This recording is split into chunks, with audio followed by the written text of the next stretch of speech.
Yo guys, it's JJ here, and today I'm going to be walking you how to make hard dark piano beats. But before we get into the video, make sure to like, comment, subscribe. We're on the way to 2k subs, big goals, big dreams this year. And if you guys really want, in the link below in my Instagram, you can get yourself a free edition of my kit, the Essential Kit, link in the description of course, and let's just get into the video.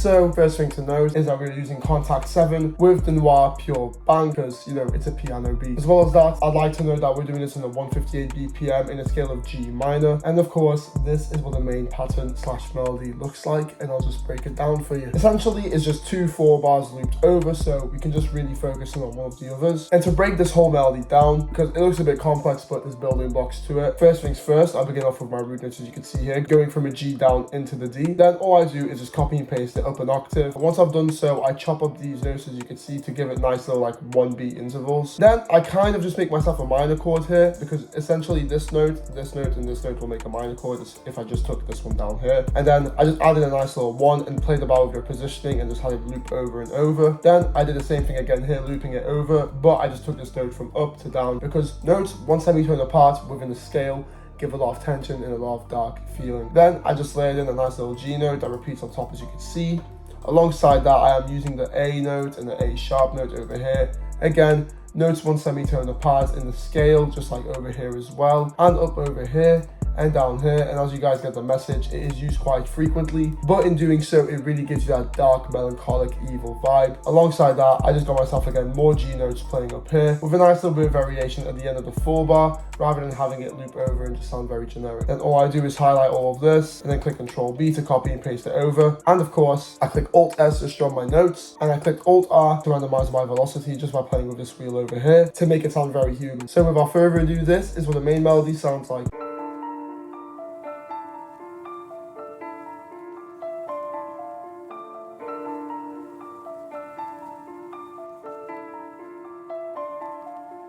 And there we have it, nice, dark, and it's exactly what we looked for. As for the effects, the first thing I did was get myself an instant of halftime, put it on the 1 bar preset and use 1.5 speed to give it like this nice little triplet slow down effect. Next up, I got myself an EQ, which I just cut off all the lows with and dug some harsher frequencies whilst also raising some. Then I got myself an instant of RC20, which is not loading, I don't know why, but I used the Vinyl 1 preset. And last but not least, I used some Valhalla Vintage Verb just to add some ambience and some nice reverb. And to finish it off, I stereo separated the melody around 30% with the knob over here, just to widen it a bit within your headphones. Next up, we got to have an instance of Analog Lab 5, and I'm using a preset called the Source Bass, which is designed by Max Shooter in his Artillery Band. And looking at the pattern, very simple, following the root note of G and then taking it down to the D at the very end and copy and paste it over. And without further ado, this is what the bass sounds like.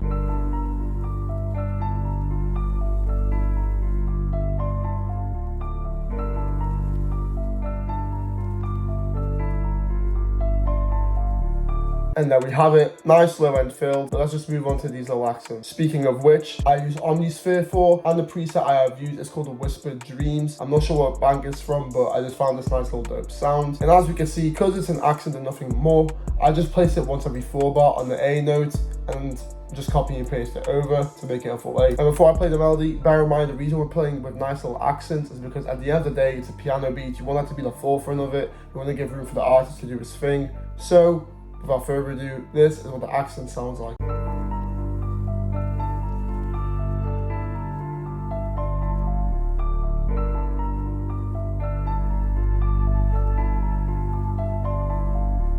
And there we have it. As you can hear, it gives it a very nice and dark, gritty feel. But for the effects, it was pretty simple. Starting off with an EQ cutting off all these lows, ducking some highs and got rid of this little weird frequency. And on top of that, I used a bunch of Valhalla Vintage Verb just to really make the sound ambient, widen your headphones, as you could hear. And to further add to the width of the whole sound, I added the stereo separation of 45%, again, just to really widen it. Last but not least, we got ourselves an instance of Vocalize 3, that Gravity 8 pack. And I'm using a preset called a Melodic Phrases F sharp minor. And all I did was just tune it up 1 semitone to make it into the scale of the G minor. As we can see from the pattern, all I did was lay down these 2 notes at the end of each 4 bar. bar, just again to provide further ambience, a nice little accent sound to the whole beat. Then the next thing I did was render out the whole pattern before adding any effect, and as you can see, I took it down a whole octave pretty much, just so I could have it nice, give it a little bit of like density to the whole sound, and you'll hear exactly what I mean in a minute. But for the effect, all I did was whack this nice little EQ on top of the whole sound, turning off all these lows and highs, kind of like a telephone EQ, just making it sound nice and like, you know, in close. Then I added the instance of 3 delay 3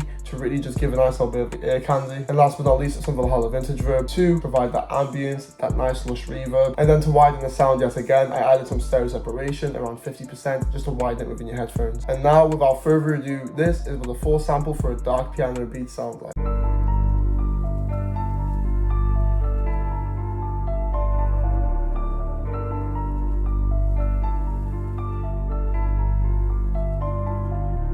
And there we have it, guys. And now into the drums. First starting off with a sound from my kit, just like the rest of the drum sounds. A nice little rim shot we got over here, and it's pretty much just a simple clap pattern, but we're using a rim shot. And then next up, I just got myself a nice little 2-step hi-hat pattern, but all I did was play around with the velocities down here. And the way I did so, if we first start off with these 2 hi-hats, and we just zoom in, highlight one of them, click that scroller wheel, and then drag it down like 1, 2, 3, and you get yourself, as you can see, this nice little velocity change. And all you have to do is come up here, right click, drag, and then click Control B, and hold that until you fill in that whole 8 bar, just like so. And there you have it, a nice little simple hi-hat bounce without adding any rolls, and all it does is just add a bit of swing to the whole beat. So without further ado, this is what the hi-hat and the rim shot sound like.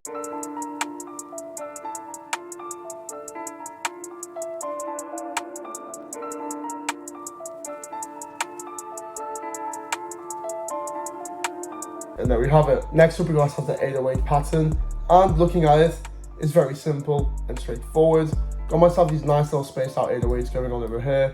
Play the exact same note slash pattern, but then for that variation, I drop it down to the D, just like in the bass note of that melody. Then I just copy and paste it over to make it a full 8 bar. And then for my kicks, it's essentially the 808 pattern. However, we're using a nice little rack kick, following the simple root note of C, keeping it in the same pitch. One thing to note about my 808s and my kicks is I do this nice little thing called maxing out my velocities. And let me just walk you through that. First of all, you want to have the whole melody highlighted, so click Control A to do so. And then grab your mouse and you see the scroller wheel, hold on it, click and drag all the way to the top, as you can see, and it just maxes out all the velocities. The reason I emphasize this, and I say this in every video, is because of these main factors. Number one, it makes your kicks and your 808 punch for the mix much harder, and it's so much more appealing to producers, to artists, to listeners when they just hear your beat, man. And at the end of the day, this is a rap beat, it's a hip hop beat. You want to have knocking drums and 808s, so I recommend you do so. And then, last but not least, we got myself a nice instance of an open hat. Simple, repeats itself every 2 bars, we can see over here. And that's pretty much it. So without further ado, this is what the full beat sounds like. Without further ado, this is what the full beat sounds like.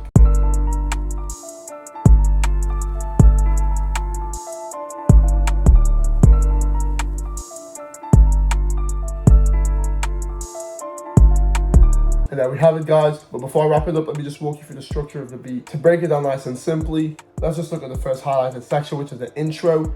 And I begin with this nice little accent, the bass, and an instance of the keys. But for the bit of variation, all I do is just take it down a whole octave, so it's not too repetitive throughout the whole beat. Then we jump into our chorus, which is 2 8 bars. And the way I started off is taking it back to the original octave of the keys, then play the essential drums alongside that, which is just everything without the open hat. But then coming into the second part of the chorus, I introduce the accent yet again, and I introduce the open hat for a bit of variation. And now coming into the verse section, as we can see, we got 3 different 8 bars, but to break it down, looking at the first one, I begin with a lower octave of the keys, alongside the rim shot, the hi-hat, and the kick. But then, looking at the second section of the verse, this is when things begin to ramp up a bit for the artist. So all you do is introduce your 808s again, alongside that nice open hat and that accent, just to really, get the beat moving. And then last but not least, we got ourselves the thing I call the pre-hook, which is just that 8 bar right before the chorus, so it kind of just builds into it. And looking at it, I have the full sample playing,